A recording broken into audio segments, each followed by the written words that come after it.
UFC fighter Suman Mokhtarian, sounds like a Game of Thrones character, but it's not, has been shot dead in a suspected gangland attack in Sydney's northwest.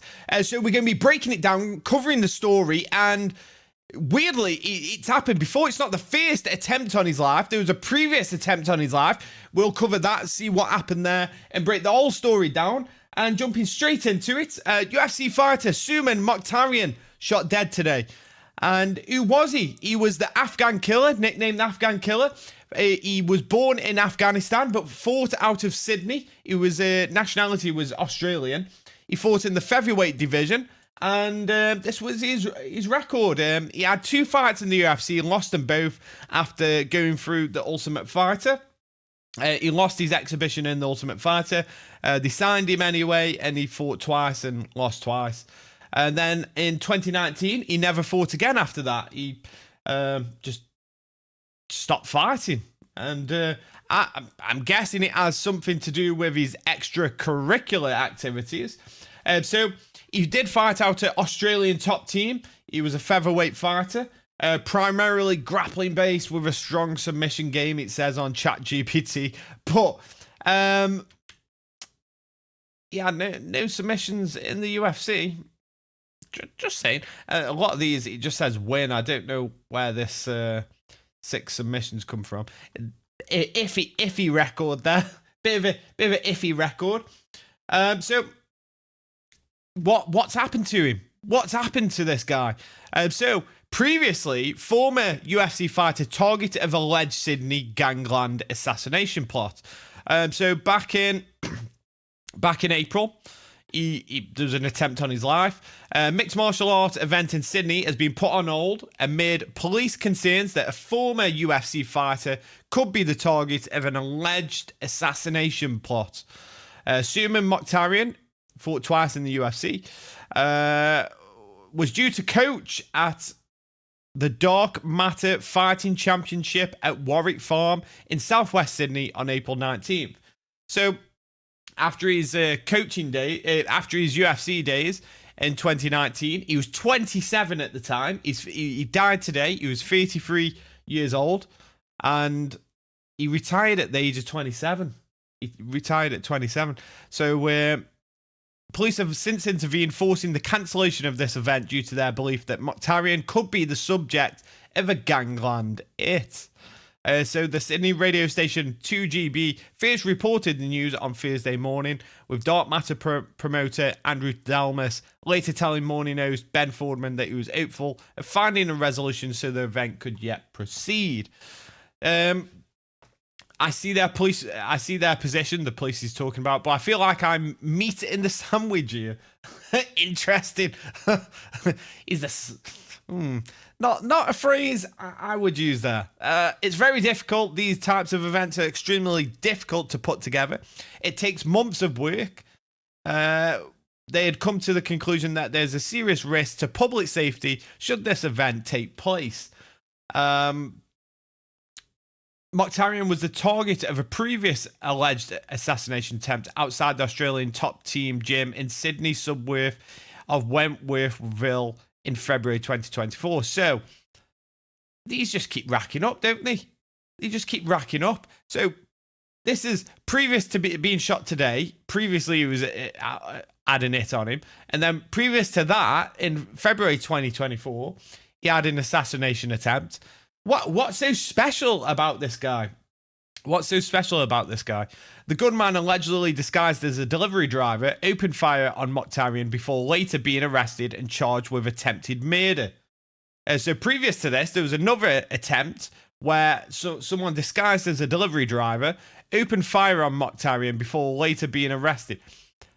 How bad of assassination is that? Like, if you go into all this trouble to kill someone and you get a disguise, why, if you're going to open fire on someone, you'd wait till they're in front of you, assumedly, but I'm guessing he started firing off from long distance or something.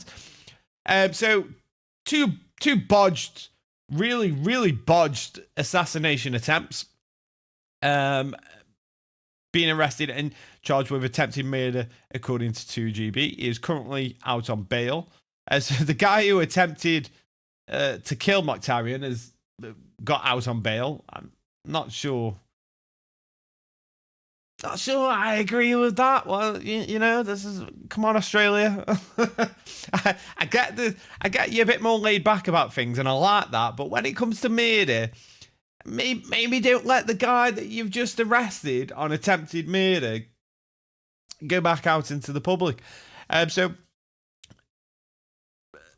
that was outside the Australian top team, Jim. Mokhtarian suffered back-to-back UFC defeats in 2018 and 2019. According to the Daily Telegraph, Mokhtarian owns Australian top team with his brother, Ashkan, who was arrested on drug supply charges in November 2023. So it's all coming together. The gangs are involved. His brother's being arrested on supply charges, drug supply charges. Ashkan Mokhtarian later unsuccessfully lodged an appeal for bail that would have allowed him to attend a drug rehabilitation facility. You know, I'm not surprised that would have that was failed. Like, why? He's not taking the drugs, he's supplying the drugs. So in what world is a drug rehabilitation facility going to be any use to Mr. Ashkan Mokhtarian? Because it's not going to be. It's not going to be. There's nothing useful. He's supplying the drugs. He's the supplier. He's the problem. He's the problem. Not the solution isn't sending him to rehab. No wonder it was declined. Idiot. What world did he think that was going to work? I don't know. maybe I can get away with rehab. Maybe just a bit of rehab will sort me out, stop me supplying drugs to people for money. Yeah, Ashkan went. Doesn't say what happened to Ashkan. Ashkan Mokhtarian also suffered back-to-back defeats in a 2-fight UFC career in 2017. So both brothers entered and left the UFC with 2 defeats. That's what has happened previously, and this is what's happened today. So, Mokhtarian, who survived a previous assassination attempt, as we've just spoken about, several assassination attempts. Despite the best efforts from the local paramedics, Mokhtarian died after being shot in the upper torso. It has been suggested that Mokhtarian was allegedly the intended victim of a shooting previously in February 2024. So we believe he may have been out for a walk, but we're yet to confirm that. that is the quote here from Riverstone Police Area Commander Jason Joyce. After the fatal shooting, we believe he may have been out for a walk, but we're yet to confirm that. Yeah, like I said, maybe he was out on a drugs run. You'd want to think that in a residential area like that, people could wander the streets at that time of night and be safe. But we do believe it's a targeted attack. It would have been an horrific thing to witness, and it's certainly not something we tolerate in the community. Meanwhile, the local MP, Attorney General Michelle Rowland, wrote on social media, "My thoughts are with the victims' loved ones, and I give my sincere thanks to first responders who attended the scene." So, there we have it. Mokhtarian, the drug smuggling gangland victim. Well, his brother was a drug supplier. You put 2 and 2 together. I'm not saying he was, but his brother, he's close with his brother. They run the gym together. He's had 2 assassination attempts on his life. They finally got him in the 3rd one. They say, I'm not going to say it. I'm not going to say it. Well, it's a shame, but if you play in the game, then there are consequences to playing that game. And unfortunately, he's met a brutal end. And yeah, if any news drops in, let me know. Like, subscribe. I'll see you in the next one.